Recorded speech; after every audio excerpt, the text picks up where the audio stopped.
Which is medyo ang hirap pa kasi may nangyaring hindi medyo inaasahan namin dalawa, which is yung pagka-step out ko.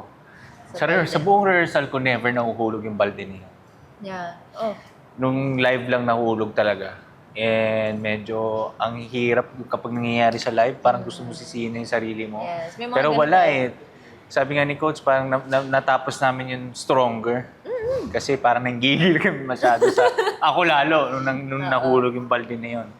So, after nun, medyo may hindi inaasahang pag-iyak ko kay Coach, tsaka kay Soph, na to the point parang... Lahat naman kasi kaming dance stars, P-pop, every after ng piyesa namin, nag-aaral ng dance-off yan.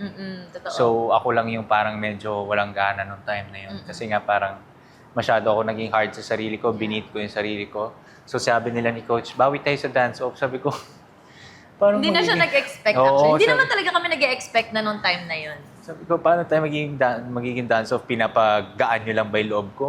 Ganyan. So, sabi ni Coach, hindi ka pwedeng pumasok ng ganyan sa dance-off, ng ganyan yung attitude mo. You need to let it go, sabi ni Coach. Sabi niya, minsan nangyayari daw sa pyesa yun eh. At minsan mas nagpapaganda pa daw yun sa pyesa. Kasi doon daw nakikita yung kapag nahuhulog tayo.